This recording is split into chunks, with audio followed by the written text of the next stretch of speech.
Hello and welcome to Bond Vigilantes TV. Today we're going to be talking about emerging markets corporate debt, and for that we have with us M&G Fund Manager Charles de Cansona. Good morning, Charles. Good morning, Elena. Today, and over the past week, we've seen so much coming about Turkey and Argentina and Brazil. But first, let's talk about emerging markets corporate debt. What can you tell us about the asset class? Which countries are more relevant or sectors? So first is a very fast-growing asset class. It's about 2.1 trillion US dollar in size just for EM corporate in hard currency. Just to put that into perspective, this is just about the size of the US high-yield market, so it's a big market. Half of the market are actually quasi-sovereign names, which are basically corporates majority owned by their government. In terms of sectors, I think importantly, financials are a third of the index. It's followed by oil and gas and telcos. Some of those companies suffer from the sell-off in emerging markets in general that we saw in the first half because of the trade wars, because of the rising dollar, the election in Italy creating some instability. Do you think they suffer indiscriminately, that some of them should not have been affected so much by these changes? So right, it's been a difficult first half of the year for EM corporates because from a valuation angle, actually, credit spreads were actually quite tight on a historical basis. So we started the year at tight valuation, excuse me. Then we basically had more geopolitical risks since the beginning of the year, and that has created more volatility. Add to this idiosyncratic stories, Argentina, Turkey, you ended up with the perfect setup for a repricing in the market. So obviously, your Asia, for instance, which is more investment grade, performed better than other areas of EM, and in general, EM high yield underperformed.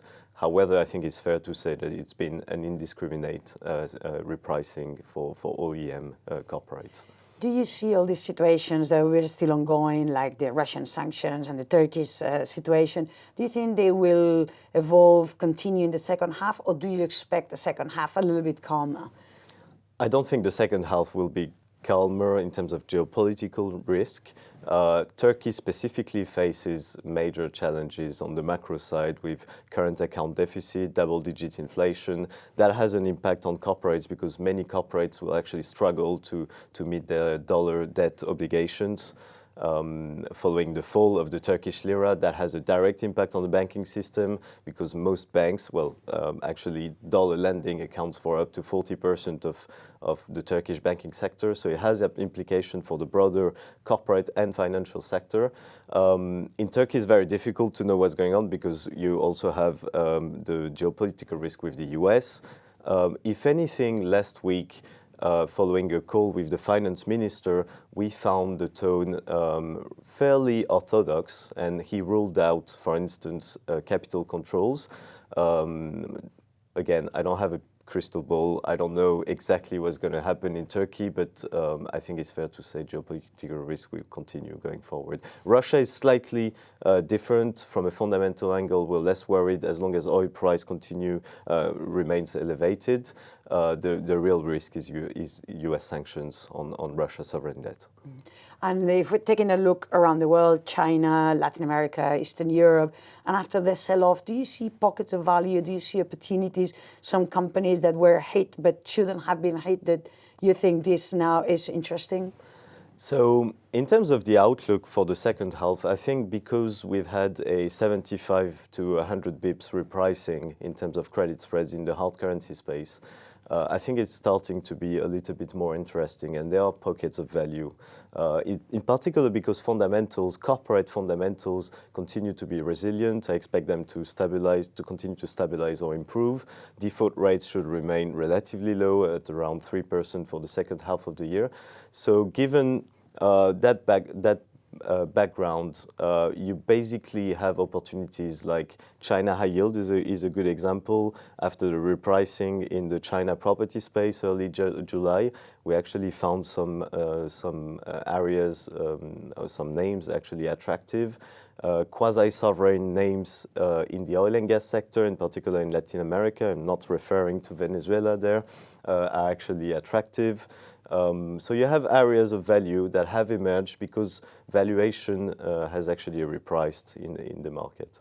And as an emerging market debt analyst, you look at the world and entirely. Is that the most fun part of your job? What's so exciting about covering emerging markets debt other than following companies in Europe, Japan, or the US? Well, I think the big difference, in my view, is the fact that domestic politics, geopolitics are equally important to financial statements. So it basically makes you go beyond the traditional credit analysis where you analyze, the balance sheet, meet with management. You need to take the macro risk and the sovereign risk in general into account. And again, I think it's equally important. And finally, what I love most is really the fact that it's never boring. There is always something happening. Navigating through Turkish banks to China property to LATAM oil and gas, telcos in Africa is actually quite stimulating as a day-to-day job. So yeah, I feel very lucky to do this. Well, Charles, you definitely have brought the emerging market corporate debt to life. Never boring, and thanks so much for making that possible today with us. And for everybody, please don't miss Charles' blog on bondvigilantes.com for more insight and analysis of emerging market corporate debt and where to find opportunities. So stay with us. We'll be back next week. And Charles, thank you very much. Thank you, Elena.